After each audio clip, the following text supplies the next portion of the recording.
Time बता दिया, 11 से 1 के टाइम। हाँ जी, समय रहेगा 11 से 1। 14 दिसंबर का दिन है जिस दिन गीता जयंती मनाई जाएगी गीता कुटीर सेक्टर 9 में। तो जो भी वहां पे आ सके जरूर पहुंचने की कोशिश करें, और जो नहीं आ सकते वो ऑनलाइन कनेक्ट हो सकते हैं। उसमें प्रॉपर एड्रेस भेज देना, 2033 हाउसिंग बोर्ड, वृंदावन धाम।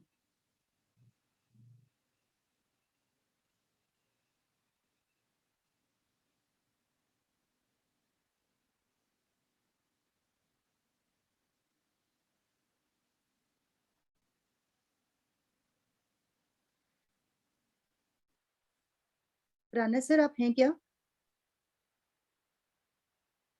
हाँ जी, हाँ जी, हाँ जी। जिस गीता अध्ययन के सेशन में आप सभी का स्वागत, जहां हम राणा सर के साथ भगवत गीता के चैप्टर 2 को जान रहे हैं।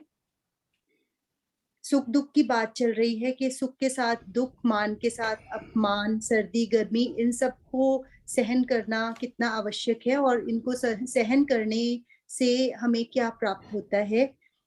सर को प्रणाम और निवेदन कि आज की चर्चा की शुरुआत करें।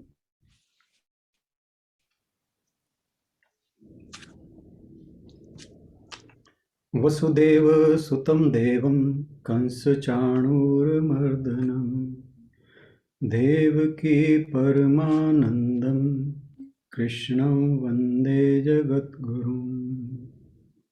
सभी को बहुत बहुत प्रणाम।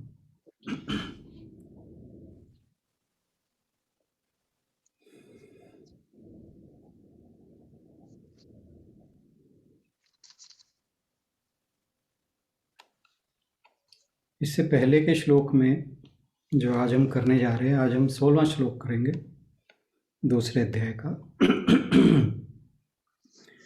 इससे पहले के श्लोकों में भगवान जी ने अर्जुन को कहा कि ये जो सुख दुख आदि तथा शीतोष्ण आदि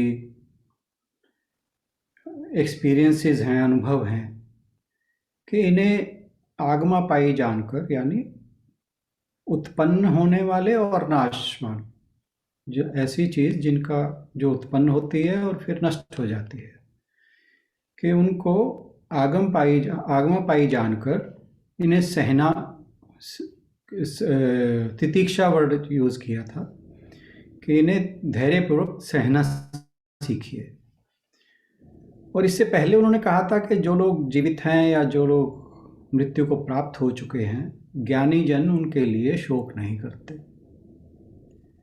क्योंकि आत्म रूप से हम सब सदा से विद्यमान थे, हैं और रहेंगे। जो कहा था ना, न त्वेवाहम जातु नासम न त्वम नेमे जनाधिपा, तो हम सभी सदा से थे, हैं और रहेंगे। अब यहाँ पर प्रश्न ये उठता है कि जब हमें सुख दुख का अनुभव होता है या गर्मी सर्दी का अनुभव होता है, तो शरीर को तो ऐसा महसूस होता ही है कि ये सचमुच है। भगवान जी तो कह रहे हैं कि ये आने जाने वाले हैं। ये बात सही है कि ये आने जाने वाले हैं, परंतु इनकी प्रतीति जो है वो तो शरीर को होती है। तो और जो कुछ संसार है, ये भी सब कुछ हमारे सामने ही घट रहा है। संसार में सारा जगत हमें दृश्यमान है, तो इन सब बातों को मिथ्या कैसे मान लें। तो इस प्रश्न का उत्तर देने के लिए भगवान जी जो कह रहे हैं वो आगे 16वें श्लोक में आएगा। आज बहन जी पढ़ेंगे कि आशु जी पढ़ेंगे? बहन जी हैं तो बहन जी अपनी ड्यूटी निभाएंगे। आशु जी बहुत अच्छा पढ़ते हैं। नहीं दीदी आप पढ़े आज। ठीक है, थैंक यू आशु जी। वैसे मैं इस सम्मान के काबिल नहीं हूँ, ओ आपने जोक तो बाद के लिए रखे होते हैं जी, आपने शुरू में ही सुना दिया।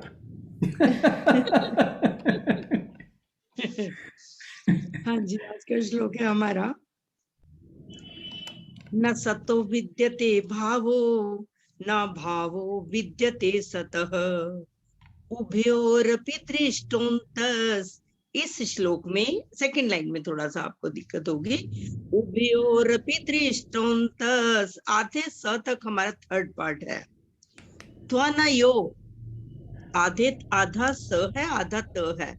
जो त है वो हम राइट साइड पे व के साथ लेंगे जब दो आधे अक्षर आते हैं, एक लेफ्ट साइड पे और एक राइट पे। उभयोरपि दृष्टोन्तस् त्वनयोस्तत्त्वदर्शिभिः, त्वनयोस्तत्त्वदर्शिभिः। जो त्वनयोस है तू प्लस अनयो प्लस तत्वदर्शिभिः। एक बार फिर बोल देती हूँ। न सतो विद्यते भावो न भावो विद्यते सतः उभयोरपि दृष्टोन्तस् त्वनयोस्तत्त्वदर्शिभिः। असतः भावः न विद्यते। असत वस्तु की तो सत्ता नहीं है। तू सतः अभावः न विद्यते, और सत का अभाव नहीं है। अन्योः उभयोः अपि, इन दोनों का भी अंतः, इन दोनों का भी अंतः का मतलब तत्व, इन दोनों का ही तत्व तत्वदर्शी भी ही दृष्ट, तत्व ज्ञानी पुरुषों द्वारा देखा गया है। असत्व वस्तु की तो सत्ता नहीं है और सत का अभाव नहीं है। इस प्रकार इन दोनों का ही तत्व तत्व ज्ञानी पुरुषों के द्वारा देखा गया है। यह जो श्लोक है इसे वेदांत की आत्मा कहा गया है। बहुत ही गूढ़ श्लोक है ये। हालांकि जब हम इसे पढ़ते हैं तो ऐसा लगता है इसमें कुछ है नहीं। नास्तो विद्यते भावो ना भावो विद्यते सत, यानी जो सत है ना असत है, जो असत है उसकी सत्ता नहीं है, और जो सत है उसकी सत्ता का कोई अभाव नहीं है। अब इसको सिंपल से शब्दों में कहा जाए तो वो ये है कि जो नहीं है वो होता नहीं है, और जो है वो ऐसा कभी होता नहीं कि ना हो। तो इसमें कुछ ऐसी बात लगती नहीं कि कोई बहुत गहराई वाली बात छिपी है, परंतु इसके पीछे एक छोटी सी कहानी है। हालांकि हमने पहले बात की हुई है उसकी, पर फिर भी यहाँ पे रिपीट करना बेटर होगा कि जब वेद व्यास जी महाभारत को लिखने का काम उन्हें सौंपा गया तो उन्हें एक लेखक की आवश्यकता थी, जिसे हम आजकल स्टेनो कह लेते हैं या स्क्राइब कह लेते हैं। तो उन्हें बताया गया कि गणेश जी इस काम के लिए सबसे अच्छे रहेंगे और सबसे उपयुक्त रहेंगे मतलब। तो बात गणेश जी से की गई। गणेश जी कहते ठीक है मैं ये काम कर लूँगा, परंतु मेरी भी एक शर्त है कि मैं तब तक लिखूँगा जब तक आप लगातार बोलते रहेंगे। जहाँ आपने बीच में रुके वहीं मैं उठकर चला जाऊँगा। तो वेद व्यास जी कहते हैं कि चलो मैं आपकी ये जो शर्त है वो मान लेता हूँ, परंतु इसमें मेरी भी एक शर्त है कि मैं जो भी श्लोक बोलूँ आपने उसको समझकर, उसका भाव समझकर तब लिखना है। तो गणेश जी तैयार हो गए। तो जब जब वेद व्यास जी को ब्रेक लेना होता था तो वो बीच में कभी कभी एक ऐसा श्लोक बोल देते जिसमें गणेश जी को सोचना पड़ जाता, और वो इतनी देर में अपना रिलैक्स कर लेते हैं। तो कहते हैं कि ये जो श्लोक है 16वां श्लोक, ये भी उन्हीं श्लोकों में से एक है जिसने गणेश जी को सोचने के लिए विवश कर दिया था। अब जैसा मैंने कहा कि जब इस श्लोक को पढ़ते हैं तो इसमें ऐसी कोई खास बात दिखती नहीं है कि जो चीज़ है, यानी जिसका अस्तित्व, जो चीज़ सत्य है, तो सत्य यानी जो विद्यमान है, जो है उसके अस्तित्व का भी कभी अभाव नहीं है, यानी जो है वो हमेशा होता है और जो नहीं है वो कभी नहीं होता। तो इसे इंग्लिश में टोटोलॉजिकल कहा जाता है इस सेंटेंस को, और शास्त्रों के मुताबिक इसका मतलब है जो सर्वदा सत्य है, ऐसा सेंटेंस जो हमेशा सत्य माना जाता है। तो अब इसको फिर जो नेक्स्ट लाइन है वो इसको काफ़ी क्लियर करती है कि उभयोरपि दृष्टंता स्तवनियोस्त तत्वदर्श भी, यानी जो तत्वदर्शी लोग हैं, यानी जो सत्य को परखने वाले हैं, ब्रह्मवेता हैं, जो सत्य को तत्व रूप से जानते हैं, वे इन दोनों का भेद जानते हैं। उन लोगों ने सत और असत के जो निष्कर्ष है, इनके बीच का अंतर है, वो जानते हैं इसका अंतर। तो अब इसको हम समझने की कोशिश करते हैं कि इसमें ऐसा क्या भेद छुपा है, क्योंकि इसका अर्थ जो है वो परत दर परत, बहुत गूढ़ श्लोक है ये, और परत दर परत खुलता है इसका रहस्य।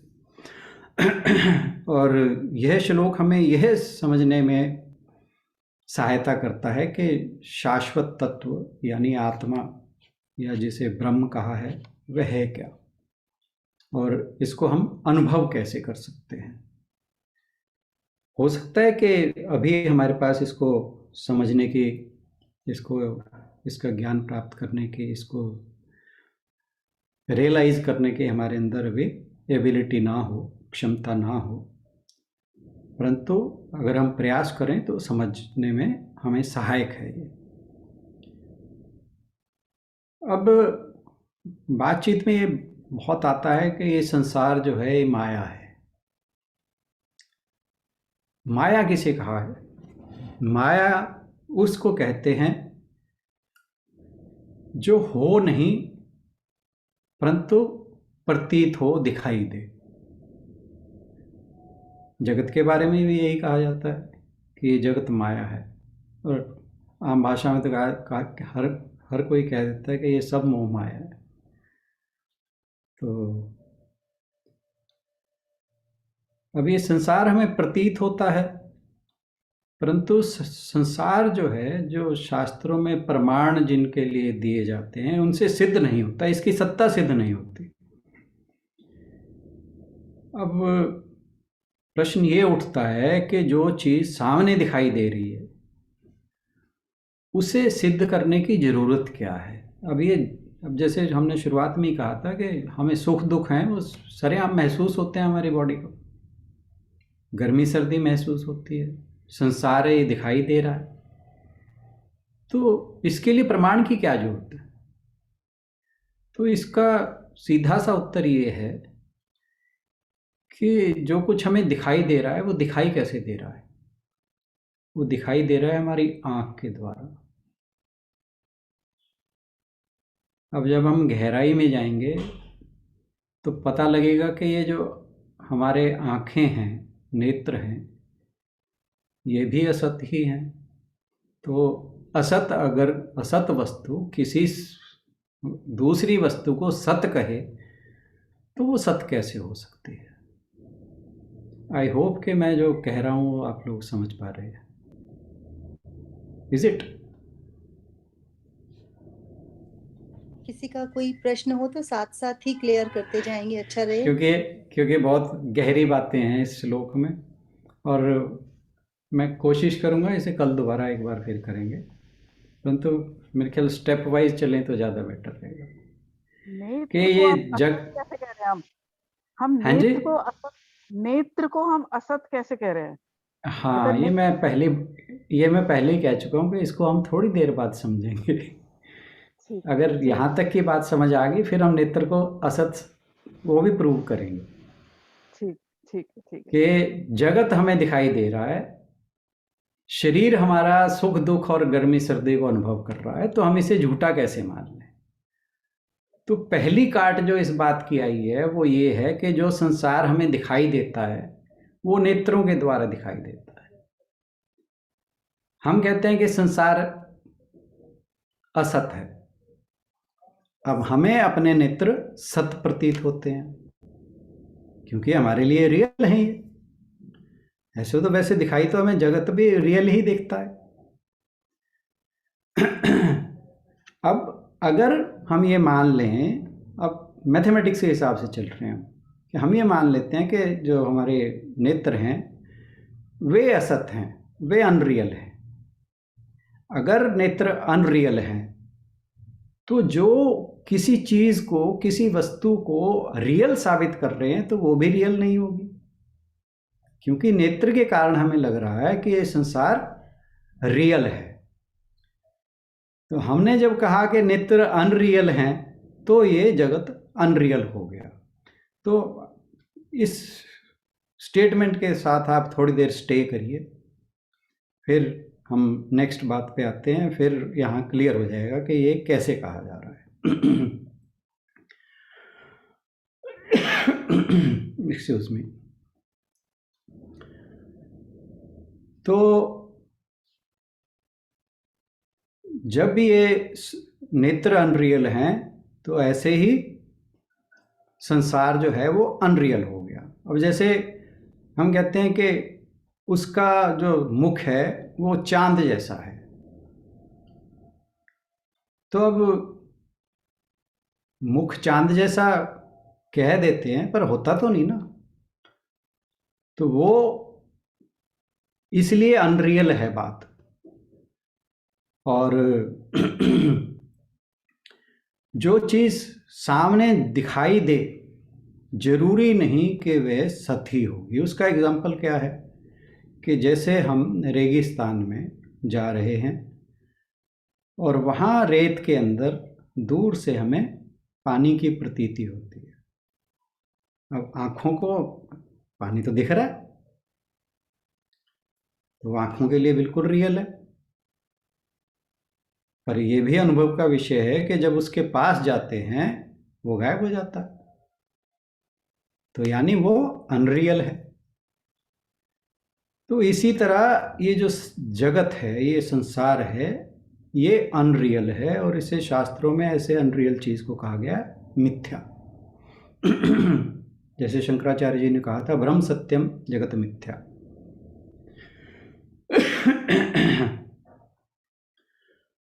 अब ये मिथ्या क्यों है उस बात पर आते हैं, या नेत्र मिथ्या क्यों है उस बात पर आते हैं।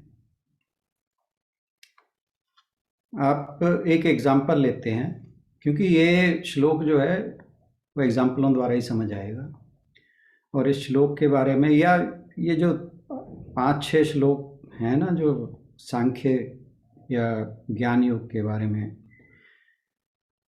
जो भगवान जी ने 2nd चैप्टर में कहे हैं, अगर ये समझ आ जाए तो मनुष्य को अपनी आत्म स्वरूप का 100% ज्ञान हो जाएगा।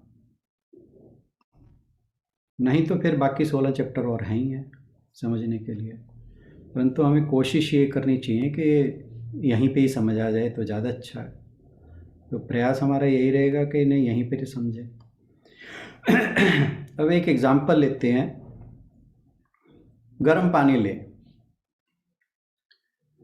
गर्म पानी मान लो हमारे पास है, उसमें हाथ डालेंगे तो हाथों को गर्मी महसूस होगी, ठीक है ना, हाथ जल जाएगा अगर तेज गर्म पानी है। कुछ गर्म है तो महसूस हो जाएगा कि ये गर्म है, परंतु अगर उस पानी को रहने दें थोड़ी देर तो वो थोड़ी देर बाद ठंडा हो जाएगा। तो इसका मतलब ये है कि उसकी जो गर्मी थी वो उसकी रियल नेचर नहीं है। गर्मी कहाँ से आई? जिस बर्तन में उसे गर्म किया गया। अब जिस बर्तन में रखा गया है उसे, थोड़ी देर बाद वो बर्तन भी ठंडा हो जाएगा। तो गर्मी जो थी वो पानी की भी अपनी नहीं है, बर्तन की भी अपनी नहीं है, वो गर्मी थी अग्नि की, आग की। आग से बर्तन को गर्मी मिली, बर्तन ने वो गर्मी, हीट जो है वो पानी को ट्रांसफर की। परंतु इस दौरान हमें यह एहसास हुआ कि पानी भी कुछ क्षणों के लिए, कुछ समय के लिए गर्म था, बर्तन भी गर्म था, परंतु वो जो उसकी सत्ता थी गर्मी की, वो स्थायी नहीं थी, वो क्षणिक थी या कुछ समय के लिए थी। तो बर्तन और पानी में गर्मी की सत्ता जो है वो असत है, और जो अग्नि है उसके अंदर गर्मी की सत्ता सत है। तो जो गर्मी है वो अग्नि का वास्तविक गुण है, ना कि बर्तन और पानी का। आई होप कि मैं यहां तक क्लियर कर पाया हूं बात को। तो धीरे धीरे हम वहीं पहुंचेंगे जहां हमने पहुंचना है। पर आप बने रहिए कि जो जहां जहां तक हम चल रहे हैं वो समझ आता रहे। अगर कहीं पे कोई डाउट है तो फिर उसको दोबारा डिस्कस करते हैं। तो क्योंकि इसमें इंटरेक्शन रहेगी, इंटरेक्टिव रहेगा, तो हमें इजीली समझ आता रहेगा। तो आई होप कि मैं आगे चल रहा हूँ। अब हम एक और एग्जांपल लेते हैं। हाँ जी सर। एक मिट्टी का बर्तन है, तो मिट्टी का बर्तन अगर है तो उस बर्तन की वास्तविकता क्या अपनी है? क्योंकि अगर उसे तोड़ दें तो वो वापस मिट्टी में मिल जाएगा। तो यहाँ पे जो बर्तन का अस्तित्व है वो असत है, और जो मिट्टी है, मिट्टी का अस्तित्व इस केस में सत है। आई होप कि ये भी क्लियर हो गया। क्योंकि अगर मिट्टी ना हो, मिट्टी के बर्तन में से मिट्टी निकाल दें तो बर्तन का कोई एग्जिस्टेंस नहीं है।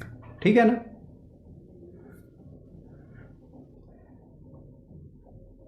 भाई थोड़े से ऑडियो ऑन रखें ताकि हम आगे आगे चलते रहें। Interesting, very interesting. Okay, then it's fine. किया सर आपने। अब अभी तो कुछ हुआ ही नहीं जी एक्सप्लेन, तो अभी तो शुरुआत है। जो किया बहुत अच्छा क्लियर किया। जी जी, थैंक यू। हाँ, अब बात आती है सोने के गहने की। गहना जो आभूषण है, अगर आभूषण में से सोना निकाल दें तो आभूषण का कोई अस्तित्व नहीं है। ठीक है? तो यानी जो आभूषण है सत है, उसकी सत्ता असत हो गई, और सोना है उसकी सत्ता सत हो गई। तो मेरे ख्याल से अब इन 2-3 एग्जाम्पल से ये क्लियर हो गया कि सत और असत क्या है। अब वेदांत के अंदर 3 तरह की एग्जिस्टेंस की बात आती है, एक सत, एक असत और एक मिथ्या। यहां पे 2 ही बात आई है, सत और असत। वेदांत में 3 आती हैं। यहाँ पे 3 की बात क्यों नहीं है वो भी हम थोड़ा सा डिस्कस करते हैं। पहले ये जान लें कि इन 3 की बात मतलब क्या है। वेदांत में असत उस चीज को कहा गया है जिसकी एग्जिस्टेंस है ही नहीं। जैसे हम कहें कि एक ज्ञानी मूर्ख। अब कोई व्यक्ति या तो मूर्ख होगा या ज्ञानी होगा, दोनों तो नहीं हो सकता। या एक और भी वर्ड आता है बंध्या पुत्र, यानी जो ऐसी लेडी जो जिसे क्या बांझ कहा जाता है, जो संतान उत्पन्न करने की क्षमता नहीं रखते, कि उसका पुत्र। तो जो स्त्री संतान उत्पन्न कर ही नहीं सकती तो उसके पुत्र की एग्जिस्टेंस नहीं हो सकती। या हम एक और एग्जांपल लें कि जैसे कोई रेक्टेंगुलर स्क्वायर, नहीं हो सकता। नहीं रेक्टेंगुलर सर्कल, स्क्वायर तो फिर भी बन सकता है। रेक्टेंगुलर सर्कल अगर हम कहें कि कोई क्या रेक्टेंगुलर सर्कल हो सकता है? नहीं हो सकता। सर्कल तो गोल है, रेक्टेंगुलर हो ही नहीं सकता। तो वेदांत कहता है ये जो एग्जाम्पल हैं ये असत हैं। फिर बात आती है मिथ्या की। मिथ्या क्या है? मिथ्या वो है जो कुछ समय के लिए जिसकी हमें प्रतीति होती है। जैसे अगर अंधेरा है, अंधेरे में एक रस्सी पड़ी है, उसमें ये लगे कि ये सांप है। अगर रोशनी कर दें, हम लाइट जला दें, तो पता लग जाएगा कि ये सांप नहीं रस्सी है। पर उस समय के लिए ये महसूस हुआ कि नहीं ये सांप है। तो ये जो एक्सपीरियंस है ये मिथ्या है। या दूसरा एग्जाम्पल हमने जो लिया था उसका मिराज का, मृग तृष्णा के रेगिस्तान के अंदर पानी जो है दूर से ऐसा लगता है जब धूप में कि वहाँ पर पानी है, पर जैसे जैसे पास जाते रहते हैं वो पता लग जाता है कि वो पानी नहीं था, एक साइंटिफिक फिनोमिनन है जिसे हम मिराज कहते हैं, उसकी वजह से ये एक्सपीरियंस होता है। तो इन एक्सपीरियंसेस को कहा मिथ्या। और सत्य क्या है? सत्य जो रियल है, जिसके कारण किसी भी चीज का एग्जिस्टेंस है। तो वहां पर ये तीन बातें आती हैं। यहां पर जो बात भगवान जी ने कही है वो असत मिथ्या के लिए यूज हुआ है। तो अब असत वस्तु वह जिसकी ना कभी सत्ता थी ना आगे है, परंतु कुछ समय के लिए वो हमें महसूस होती है, कुछ समय के लिए हम उसको एक्सपीरियंस करते हैं कि इसकी एग्जिस्टेंस है। यानी एक उसमें शास्त्रों में बात होती है, ये हमारे जो उपनिषद हैं उसमें देश काल वस्तु इन तीन चीज़ों की बात आती है कि जो चीज़ इन तीनों से परे है वे रियल है। जो इनके द्वारा लिमिटेड होगी, चाहे देश हो, चाहे काल हो, चाहे वस्तु हो, तो वो असत है, वो मिथ्या है। क्योंकि जो चीज आज से पहले एग्जिस्टेंस नहीं थी, कुछ टाइम बाद नहीं होगी, तो वो ऐसी चीज को मिथ्या कहा जाता है। यानी ये काल के द्वारा लिमिटेड होगी कि पहले भी नहीं थी, बाद में नहीं होगी, प्रेजेंट टाइम में इसकी एग्जिस्टेंस है। तो ऐसी वस्तु, ऐसी चीज जो समय के हिसाब से लिमिटेड है, वो असत है, वो मिथ्या है। वो बेशक हमें दिखाई देती है, क्यों वर्तमान में हमें दिखाई दे रही है, परंतु है मिथ्या। अब जैसे हम संसार की बात कहते हैं, अब साइंस कहती है कि बिग बैंग थ्योरी से जो है ये संसार बना है। हमारे शास्त्र कहते हैं कि सबसे पहले भगवान जी थे और उनका एक से अनेक होने का मन हुआ, तो इसलिए ये जगत जो है वो एग्जिस्टेंस में आया, सत्ता में आया। तो इसका मतलब क्या हुआ कि ये काल द्वारा, समय द्वारा सीमित है, इसलिए अनरियल है। क्योंकि कुछ समय पहले, कुछ हालांकि ये लाखों वर्ष की बात हो रही है, नहीं था, और कुछ समय बाद भी नहीं होगा।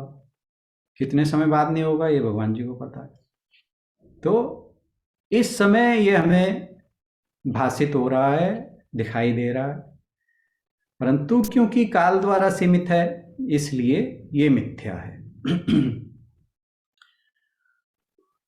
अब एक एग्जाम्पल हम और लेते हैं कि मान लो हम स्वप्न अवस्था में हैं, वहां पर अब कोई अविवाहित पुरुष है या स्त्री है और स्वप्न में उसे लगता है कि उसके पास बच्चे हैं, बड़ा भरा पूरा उसका परिवार है, तो वो उनके साथ खुश भी हो रहा है या रही है, और दुख है तो दुखी भी हो रहा है या रही है। अब जैसे ही वो जागता है या जागती है तो वो सब गायब हो जाता है। वो जो सपने का एक्सपीरियंस था वो गायब हो गया। तो वो जो एक्सपीरियंस था वो मिथ्या था, क्योंकि जब हम जाग जाते हैं फिर उन बच्चों की चाहे खुशी हो चाहे गम हो, हमें कोई चिंता नहीं है। क्यों? क्योंकि पता है कि ये स्वप्न था और मिथ्या था, ये सच्चाई नहीं थी। तो जो हर एक काल में जिसका एग्जिस्टेंस बना रहे, भूतकाल, वर्तमान काल, भविष्य काल, पास्ट, प्रेजेंट एंड फ्यूचर, जिस चीज की एग्जिस्टेंस इन तीनों में बनी रहेगी केवल वही सत्य है। और जो हमारा शरीर है, मन बुद्धि के साथ मिलकर, अब आप थोड़ा सा इस पर विचार करें कि इसके अंदर जितने भी हमारे एक्सपीरियंसेस हो रहे हैं वे सारे के सारे चेंज होते रहते हैं। कोई भी एक्सपीरियंस हमारा स्थायी नहीं है। समय के साथ हर एक्सपीरियंस चेंज हो जाता है। तो इसलिए ये असत है, मिथ्या है। ठीक है ना? और हमारे शरीर में, मन में और बुद्धि में डे बाय डे क्या, एवरी सेकंड हमारे विचारों में भी परिवर्तन आता है, हमारी शरीर की अवस्था में भी परिवर्तन आता है, हमारी बुद्धि में भी परिवर्तन आता है।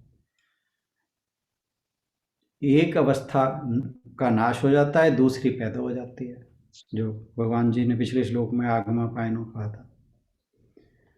तो इसलिए ये सारे के सारे असत हैं। अब हमारे शरीर की एग्जिस्टेंस किस चीज से है? ये कहा जाता है 5 तत्वों से बना है शरीर। अग्नि, वायु, आकाश, क्या था? अग्नि, वायु, पृथ्वी, आकाश, और एक चीज कौन सी रहेगी? जल जल जल। जल, जल। यस। हाँ, थैंक यू। ठीक है। अब इन चीजों की भी अपनी एग्जिस्टेंस नहीं है,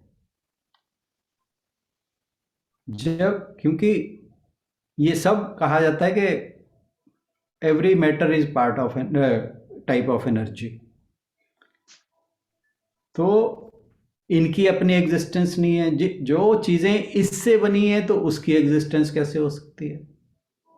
तो बात क्या है कि जब हमारा शरीर असत है तो इसका हर पार्ट भी असत हुआ, तो हमारे नेत्र भी असत हुए। फिर इन नेत्रों से जो हमें जगत दिखाई देता है वो भी असत है। तो कहने का भाव ये है कि ये जो असत की सत्ता है वो कभी नहीं रहती, और जो सत्य है उसकी सत्ता सदा बनी रहती है। जो कहा ना, नास्तो विद्यते भाव। क्योंकि ये जो हमें अनुभव हो रहे हैं ये केवल और केवल वर्तमान में हो रहे हैं, भविष्य काल में नहीं होंगे, इससे पहले नहीं थे। एक ही चीज है जिसका अभाव नहीं है, वो है हमारा आत्मा, जिसके भगवान ने बात की थी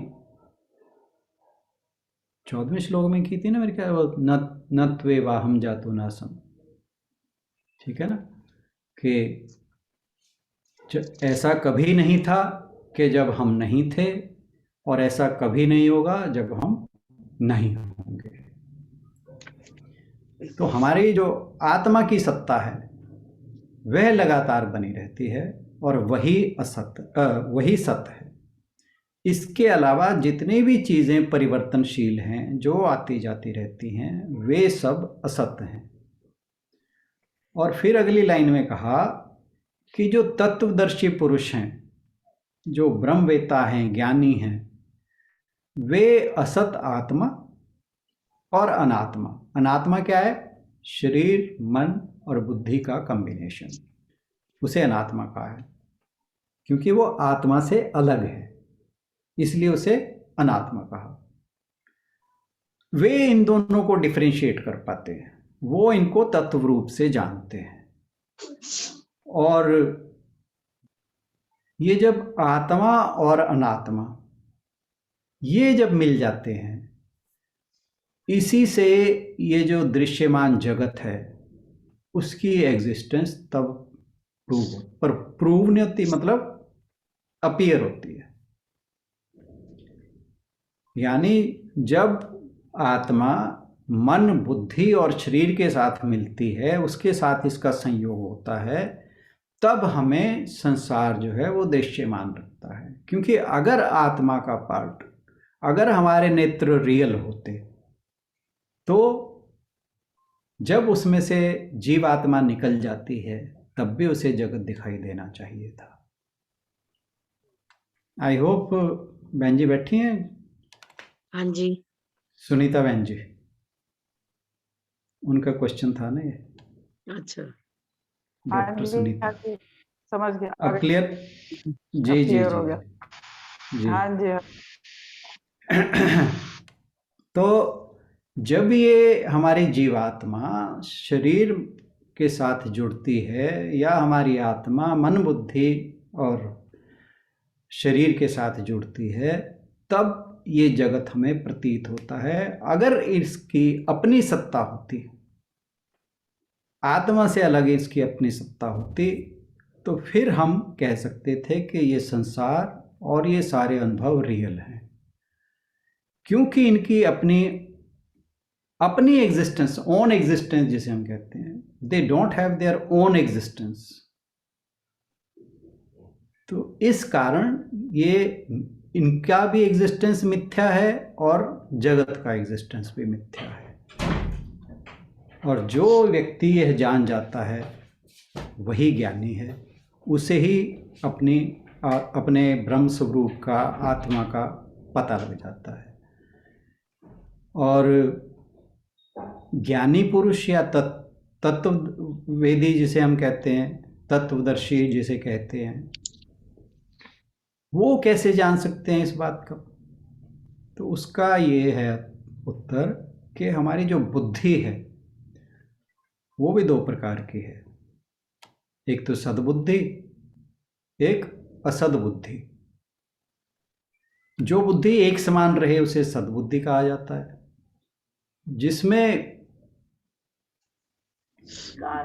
जिसमें विकार आते रहें, कुछ नया आए, पुराना चला जाए, फिर आए, फिर चला जाए, उसे असत बुद्धि कहते हैं। अब असत बुद्धि कैसे हुई? जैसे किसी मनुष्य को क्रोध आया, गुस्सा आया, तो उसके मन में या बुद्धि में एक विकार आ गया। उस समय हम कहते हैं ना कि क्रोध के अंदर मनुष्य की निर्णय करने की क्षमता बाधित हो जाती है ना? तो वह बुद्धि असद बुद्धि हुई। तो जो तत्वदर्शी लोग हैं उनकी बुद्धि जो है वो सद्बुद्धि होती है। उस मिथ्या बुद्धि जो असद बुद्धि है उसको त्याग के जब वो सद्बुद्धि द्वारा उस तत्व को ग्रहण करते हैं, जिसे हम आत्म साक्षात्कार कहते हैं या ब्रह्म कहते हैं या आत्मज्ञान कहते हैं, तो उस सद्बुद्धि द्वारा जो तत्वदर्शी हैं, तत्ववेता हैं, वे सत्य और असत्य का निर्णय कर लेते हैं। कैसे? जैसे पानी के अंदर अगर दूध मिला दिया जाए तो जो हंस है वो उसमें से दूध पी जाता है और पानी को छोड़ देता है। तो जो विवेकवान व्यक्ति है वह इसी प्रकार सत्य को असत्य से अलग करके समझ जाता है।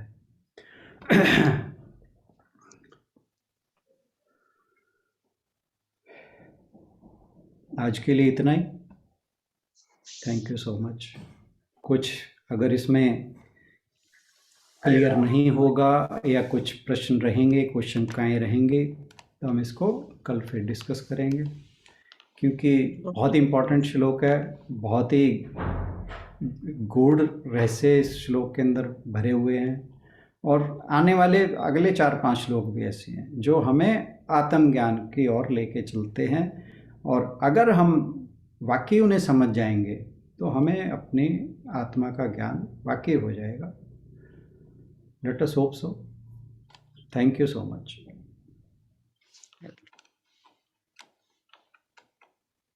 इसी में जो सर आपने बताया सत और असत बुद्धि, इसी चैप्टर में उसको वर्ड दूसरा नाम दे दिया व्यवसायत्मिका बुद्धि और एक अव्यवसायत्मिका बुद्धि। हाँ, एक आगे बुद्धि, सत बुद्धि, आगे और भगवान जी इन चीजों को और क्लियर करेंगे, जो आगे बस के इनका श्लोक है उनमें नाम सारा कुछ। है तो वही है, हाँ हाँ हाँ हाँ, है तो वही है, सिर्फ नाम ही बदल दिया। वो एक्चुअली सारी बातें वही हैं कि इसको और फर्दर क्लैरिफिकेशन कैसे हो। हाँ जी, नहीं आपने हाँ, बहुत अच्छा एक्सप्लेन किया, नहीं, बहुत अच्छा क्लियर हुआ है। Thank you sir. हरिओम जी।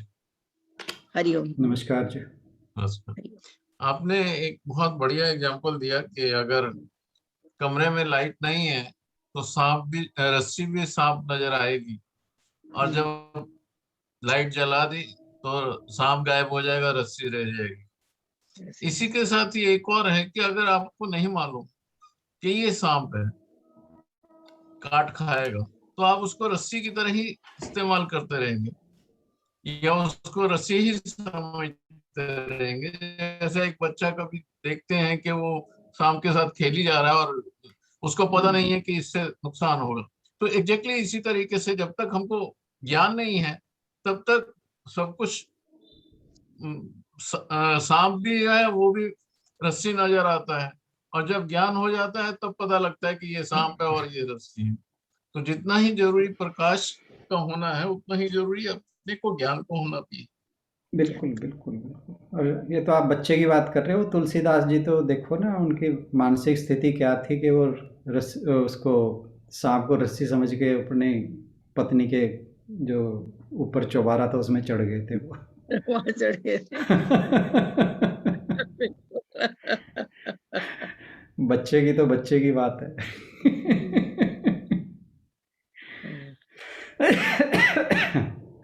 गीतांजलि जी कुछ कहना चाह रहे हैं? जी जी जी। हरिओम एवरीवन।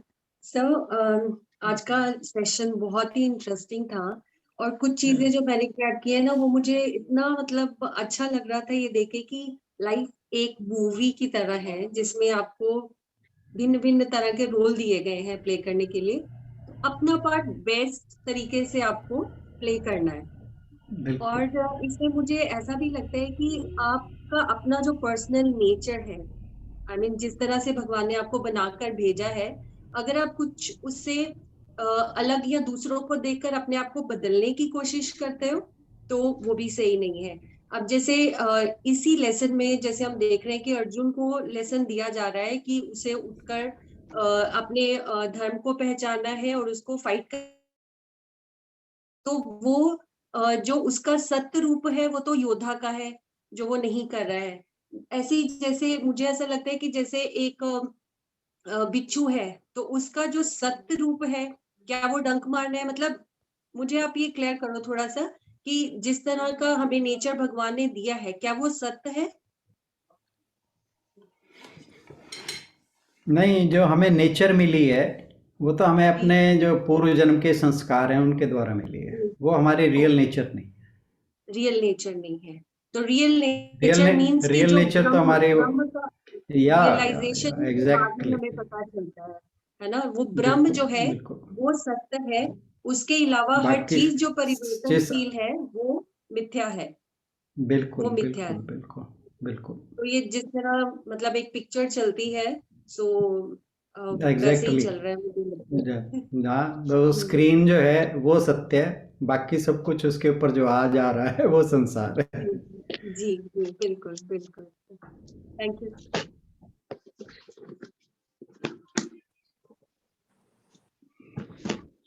हाँ जी, और कोई अपनी बात रखना चाहे तो जरूर कहें। अनीता जी, संगीता जी, अंजू जी।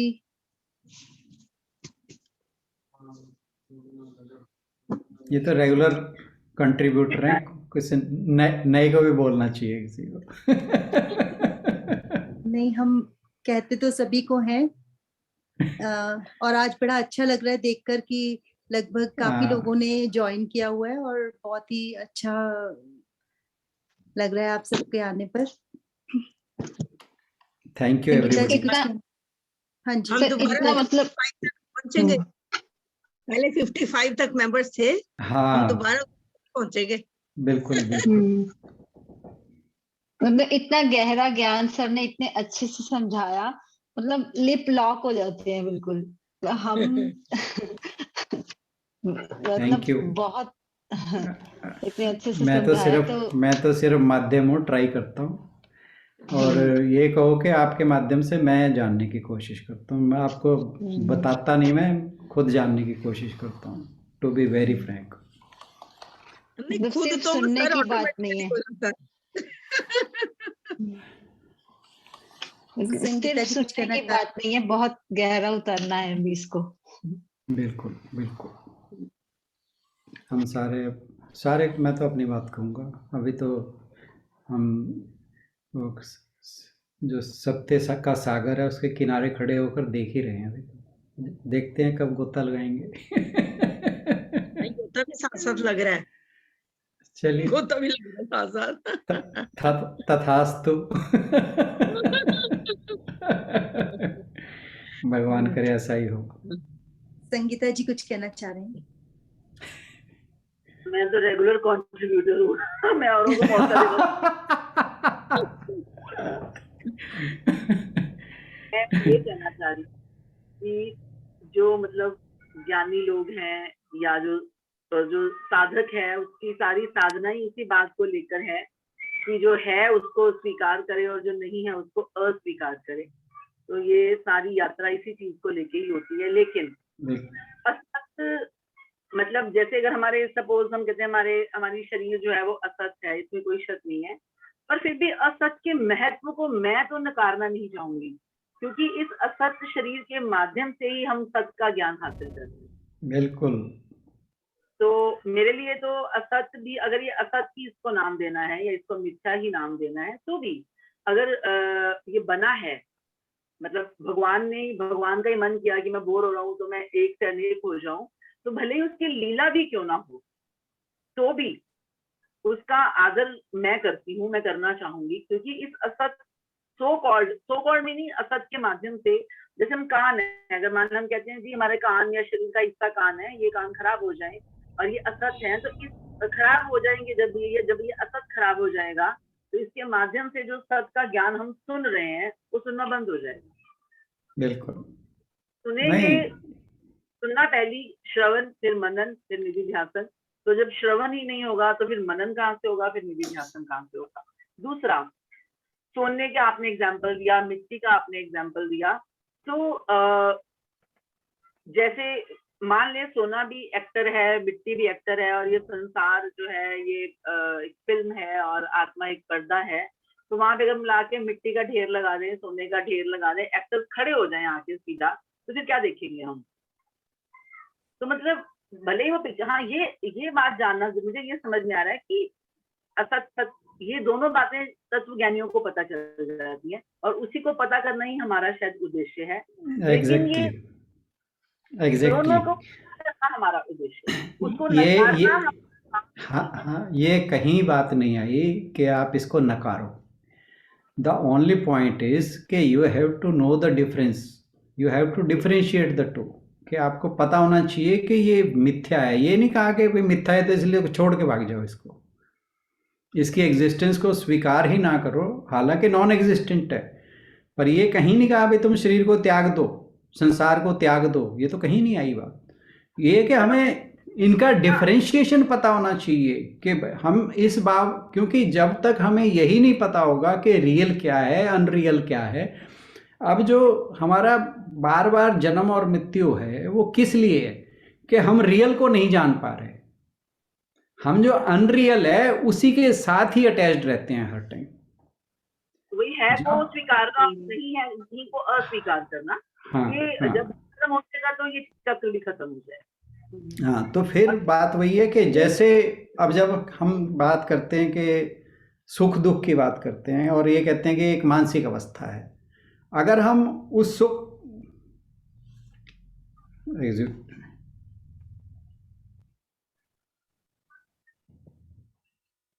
जी सर।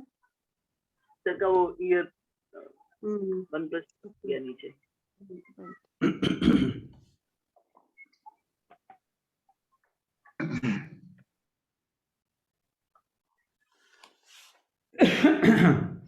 तो मैं बात ही भूल गया। सुख दुख की बात थी, मानसिक हाँ, कि हमारे के जो दुख और सुख है हम कहते हैं कि एक मानसिक अवस्था है, परंतु अगर हम उसे ही सत्य मान के बैठ जाएंगे तो फिर तो हम दुख सुख के अंदर उलझे ही रह जाएंगे। तो बात क्या है कि हमें ये तो पता होना चाहिए कि ये अनरियल है, उससे क्या है कि हम उससे उबर सकते हैं, फिर हम शांति की ओर चल सकते हैं। तो ये जो बातें, मतलब भाव का तो भाव हम कह ही रहे हैं, आत्मा का भाव हो, पर अभाव का भी भाव होना चाहिए। बिल्कुल अभाव बिल्कुल है ये भी पता होना चाहिए। तो दोनों का अंतर। हाँ जी सर, इन्हीं अनरियल चीजों के लिए तो हम ग्रेटिफाइंग भी होते हैं। कभी कभी हम ग्रेटिट्यूड, कभी कभी क्या हमेशा हम ग्रेटिट्यूड पे करते ही हैं अपने शरीर को लेके कि शुक्र है भगवान का कि हम देख सकते हैं, सुन सकते हैं, बिल्कुल, बोल बिल्कुल, सकते हैं, बिल्कुल। या चीजें ग्रहण कर सकते हैं। तो कहीं ना कहीं हम इनको इक्वल रिस्पेक्ट तो दे ही रहे हैं। लेकिन हाँ, ये आपने बिल्कुल सही कहा कि डिफरेंशिएशन करना जो है वो बहुत इंपॉर्टेंट है। वो हमें पता होना चाहिए कि रियल और अनरियल क्या चीजें हैं। एक्चुअली ये ज्ञानी या धीर पुरुष, ये जो हमारे इंद्रियां कहो या ये जो पार्ट्स हैं, कान, आंख, ये फैसिलिटेटर हैं to achieve real. Exactly, well said, बिल्कुल वेल सेड। इसमें सर एक चीज कह लीजिए, इंस्ट्रूमेंट कह सकते हैं हम इनको, इंस्ट्रूमेंट हैं। और से हम नहीं, ये तो हमारे शास्त्रों में कहा है कि जो ये आत्मा ना, जो शरीर है, ये आत्मा को पाने का व्हीकल है।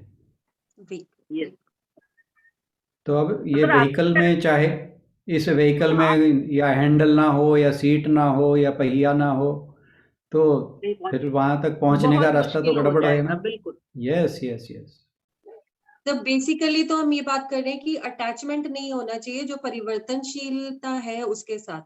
आई मीन जो भी अनरियल हमारे आसपास चल रहा है, अटैचमेंट नहीं होना चाहिए। हाँ, ये ट्रूथ समझ के कि ये सब अनरियल है, तो उस अटैचमेंट से हम थोड़ा सा विरक्ति हमको आ जाएगी। जब ये पता चल जाएगा, जब ये हमारे अंदर सिंक इन हो जाएगा कि दिस इज ऑल अनरियल, तो फिर वो वाली चीज हमारे अंदर आनी शुरू हो जाएगी, विरक्ति की भावना, जिसको कि लेने के लिए हम सब यहाँ बैठे हुए हैं, सोच रहे हैं पता नहीं कब आएगी करके। अभी आएगी आएगी। कल मैंने कहा था ना, एक एग्जांपल दिया था कि रॉक के ऊपर जब एक एक ड्रॉप पानी का पड़ेगा, वो उसने सुराख कर देना है, चिंता ना करो। बिल्कुल बिल्कुल बिल्कुल।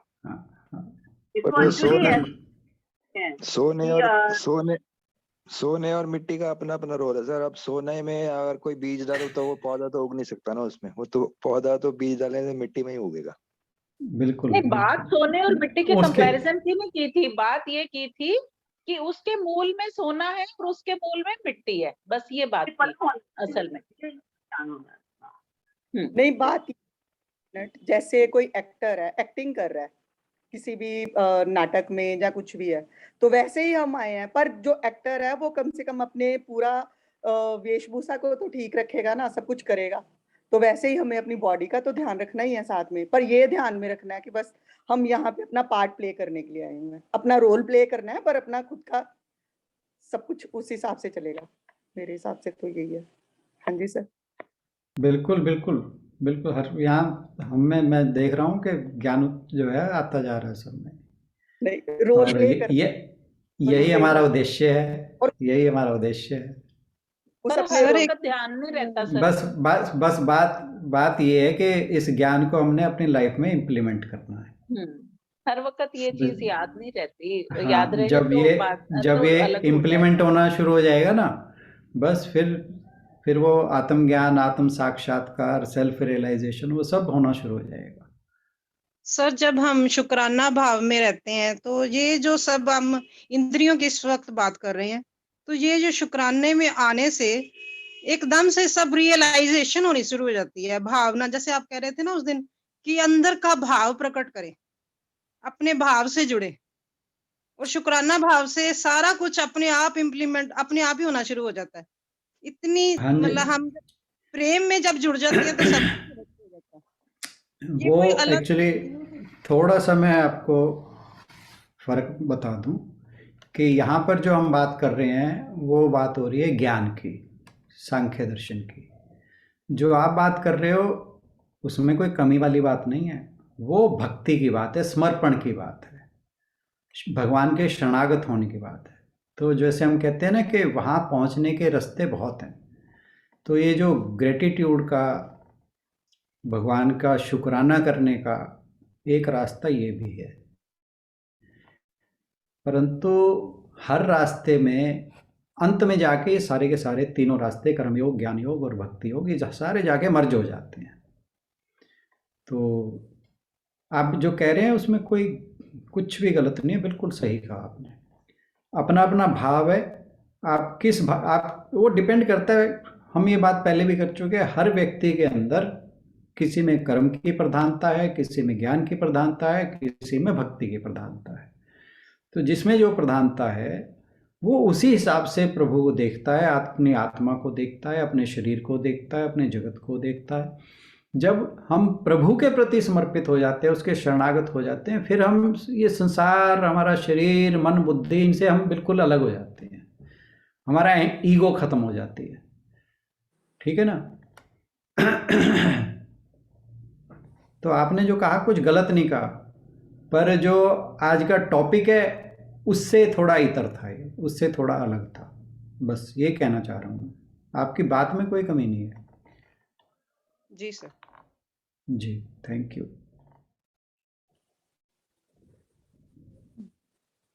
चलिए इसी के साथ समापन की ओर बढ़ेंगे। आज सुबह जो चिट्ठी पढ़ी थी वो भी आज के सत्संग से थोड़ी मैच कर रही है। मैं 2 लाइनें उसमें से बोल देती हूँ। पूज्य मेरे आत्मा जी, सब प्रभु भक्तों को प्यार, प्रभु भक्तों के मिलाप का नशा कमाल है। धन्य है प्रभु भक्त और धन्य है सत्संगी, जिनकी बदौलत मुझ जैसे जीवमति वाले प्राणी भी स्थान प्राप्त कर लेते हैं। जब मैं संगत का प्यार देखता हूँ तो जानो जन्नत में आ गया हूँ। वेद व्यास जी के दरबार का नजारा याद आ जाता है, पुरानी याद नई बनकर दिखाई देती है। हम कितने खुश नसीब हैं जो पुरातन अमृत अब भी ताजी अवस्था में पी रहे हैं। इसी के साथ समापन की ओर बढ़ेंगे। सर से रिक्वेस्ट। ओम पूर्णमदः पूर्णमिदं पूर्णात् पूर्णमुदच्यते पूर्णस्य पूर्णमादाय पूर्णमेवावशिष्यते। ओम शांति शांति शांति। हरि ओम। बहुत सार्थक रही आज की चर्चा। सभी के सहयोग के लिए धन्यवाद। कल इसी श्लोक की चर्चा को आगे जारी रखेंगे। किसी के भी कोई प्रश्न हो या जो कोई टेक अवे हो इस श्लोक से तो जरूर अपना शेयर करें। और इसी के साथ अंजू जी से या फिर अनीता जी से रिक्वेस्ट की एक हंसी का ठहाका। अनीता बोल रही हो? आप बोलो, आप बोलो। अच्छा मैं बताती हूँ फिर। मैं ये एक बात कहना चाहती थी कि हिंदी, इंग्लिश ना कभी भी हिंदी को रिप्लेस नहीं कर सकती। कुछ भी कह लो, जो बात आप हिंदी में कह सकते हो इंग्लिश में कह नहीं सकते। एक डॉग को हटाने के लिए आप कभी एक्सक्यूज मी ऐसे नहीं कह सकते, हट हट हट कहना ही पड़ेगा। बिल्कुल सही। वो जाएगा भी हट हट करने से ही। एक्सक्यूज मी कहने से जाएगा भी नहीं। ये तो ज्ञान की बात हुई अंजू जी, ये तो ज्ञान की बात हुई। ज्ञान में भी हंसी आ जाए तो कितना मजा है। सही बात है। गीतांजलि जी इंग्लिश के टीचर है, उन्होंने अनम्यूट किया है कुछ कहने के लिए शायद। मैं ये कहना चाहती हूँ कि अगर आपने डॉग को कुछ नहीं कहना तो ओनो करके ना आप खुद भी भाग सकते हैं दूर उससे।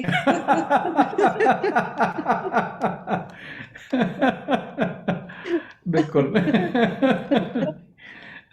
हाँ, इंग्लिश भी रेस्क्यू कर सकती है आपको।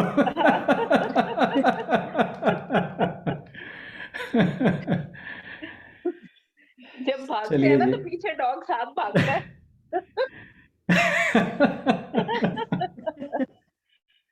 चलिए, सभी का धन्यवाद। तो मिलते हैं सभी को बहुत बहुत प्रणाम, बहुत बहुत प्रणाम। सभी को प्रणाम।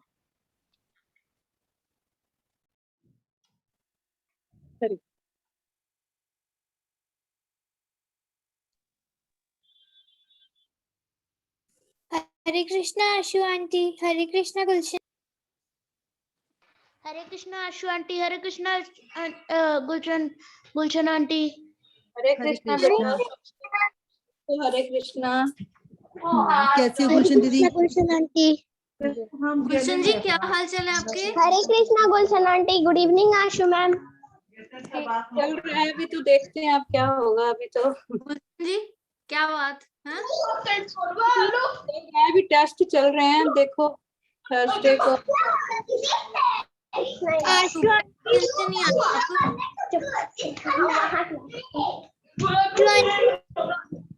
दादाजी के रूम में मत आना।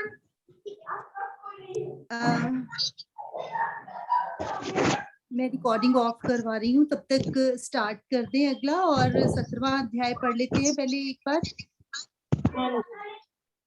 हाँ जी, गुलशन दीदी आप बोलें जो पढ़ना चाहें बच्चे। हाँ जी, एक वो बोल दूं, अंशदीप और गुरलीन का ना गिफ्ट वापस आ गए हैं, उनको एड्रेस नहीं मिला वहाँ पे। ओके, अगर इनका कोई चंडीगढ़ का या वहाँ का कोई हॉस्टल का है तो फिर दोबारा देखते हैं।